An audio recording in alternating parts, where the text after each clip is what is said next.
पहली बार जैसे ही आसबिन की नजर रबीना पर पड़ती है वह उसे दिल से पसंद करने लगता है। रबीना स्कूल की सबसे खूबसूरत लड़की थी और आसबिन अपने दोस्त से साफ साफ कह देता है, मुझे रबीना बहुत पसंद है। एक दिन स्कूल से घर लौटने के बाद उसकी माँ उसे बाजार जाने को कहती है, लेकिन आसबिन टाल देता है। तभी माँ कहती है कि रबीना के घर भी जाना है। ये सुनते ही आसबिन के चेहरे पर मुस्कान आ जाती है और वह तुरंत तैयार हो जाता है। माँ एक बैग में कुछ सामान देकर कहती है, ये रबीना के घर दे आना। रबीना के घर पहुंचते ही दरवाजा खुद रबीना खोलती है और मुस्कुराकर उसे अंदर बुलाती है। बैठते बैठते रबीना अपने आधे खाए हुए चिप्स का एक टुकड़ा आसबिन को देती है और आसबिन तो जैसे लॉटरी जीत गया हो बिना सोचे तुरंत खा लेता है। जाने से पहले रबीना कहती है, मुझे नाम से बुलाया करो। दरअसल रबीना उम्र में उससे बड़ी थी, इसलिए आसबिन उसे हमेशा दीदी कहकर बुलाता था। धीरे धीरे दोनों के बीच गहरी दोस्ती हो जाती है। दोनों एक दूसरे को दिल से पसंद करने लगे थे, लेकिन कोई भी अपने दिल की बात कहने की हिम्मत नहीं करता था। फिर एक शाम रबीना फोन करके आसबिन को कहती है, रात 9 बजे हमारे घर की छत पर आना। आसबिन तय वक्त पर पहुंच जाता है। वहाँ रबीना उसके सामने अपने दिल की बात रख देती है और उसे प्रपोज कर देती है। दोनों एक दूसरे को किस करते हैं और उस पल से उनकी लव स्टोरी सच में शुरू हो जाती है, जैसे पूरी दुनिया उनके लिए थम गई हो।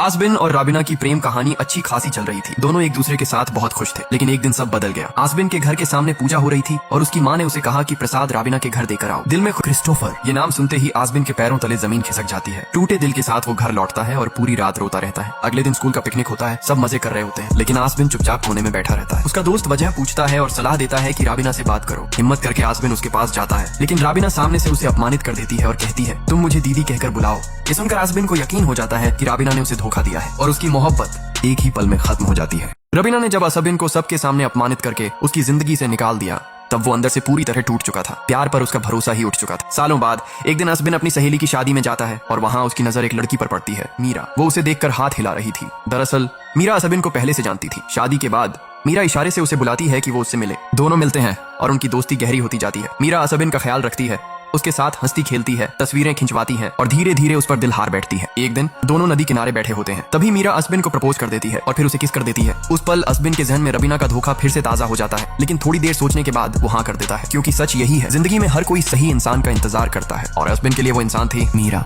मीरा और आसबिन का रिश्ता बहुत अच्छा चल रहा था। दोनों अपनी दोस्त की शादी से लौट रहे थे, तभी अचानक सामने से एक गाड़ी आकर आसबिन की कार को टक्कर मार देती है। इस पर आसबिन बुरी तरह गुस्से में आ जाता है और दूसरी कार के शीशे तोड़ देता है। ये देख मीरा डर जाती है, क्योंकि उसे अपने मामा की याद आ जाती है, जो हमेशा मीरा और उसकी माँ को टॉर्चर करता था। जब आसबिन वापस कार में आता है, मीरा उसे डांटती है, लेकिन आसबिन इसे हल्के में लेता है। बाद में फ्लाइट में बैठकर आसबिन मीरा को मनाने की कोशिश करता है और मीरा भी मान जाती है। घर पहुंचकर आसबिन अपने मामा से मीरा के बारे में बताता है और कहता है कि मीरा उसे समझती है और बहुत प्यार करती है। इसके बाद आसबिन शॉपिंग मॉल में मीरा से मिलता है, जहाँ मीरा बताती है कि उसने आसबिन के बारे में घर पर सब कह दिया है। आसबिन उसे गले लगाता है और घर छोड़ने आता है, लेकिन मीरा का घर खाली होने की वजह से आसबिन वहीं रात बिताता है। दोनों साथ में बहुत खुश रहते हैं, लेकिन अचानक एक दिन मीरा देखती है कि आसबिन उसे इग्नोर करके किसी और से बात कर रहा है। यहाँ तक कि जब मीरा उसके घर भी जाती है, तब भी आसबिन उसे अनदेखा करता है। ये देखकर मीरा वहाँ से चली जाती है। असल में जिंदगी में हमें किसी चीज या इंसान पर इतनी आसानी से भरोसा नहीं करना चाहिए, जैसा मीरा ने किया। मीरा को जब लगता है कि आसबिन शायद उसे इग्नोर करके किसी और लड़की से बात कर रहा है, तो वह आसबिन को छोड़ देती है। असल में आसबिन अपने माँ बाप और मीरा को लेकर कुछ पारिवारिक समस्याओं में उलझा हुआ था, जिस वजह से वह मीरा को समय नहीं दे पा रहा था और ये सच भी उसे बता नहीं पाया। कुछ दिन बाद जब आसबिन मीरा से मिलने जाता है और सब कुछ बताने की कोशिश करता है, तब मीरा उसे बताती है कि वह अब किसी और से प्यार करती है और उसी के साथ है। ये सुनकर आसबिन हैरान रह जाता है, मगर कुछ कहता नहीं। अगले दिन मीरा आसबिन को अपने घर बुलाती है। वहाँ जाकर आसबिन देखता है कि मीरा अपने नए बॉयफ्रेंड के साथ बैठी है। आसबिन चुपचाप वहाँ बैठता है। जब मीरा का बॉयफ्रेंड चाय बनाने जाता है, तो मीरा उसे कहती है कि आसबिन की चाय में अदरक डालना, क्योंकि आसबिन को अदरक वाली चाय पसंद। ये सुनकर आसबिन चौंक जाता है कि मीरा आज भी उसकी पसंद याद रखती है, लेकिन आसबिन कुछ कहे बिना वहाँ से चला जाता है। वह एक उम्मीद लेकर आया था कि शायद मीरा अब भी उसका इंतजार कर रही होगी, मगर मीरा को किसी और के साथ खुश देखकर उसका दिल भर जाता है, क्योंकि असली मोहब्बत पाने से नहीं, बल्कि अपने प्यार को खुश देखने में सबसे ज्यादा सुकून मिलता है।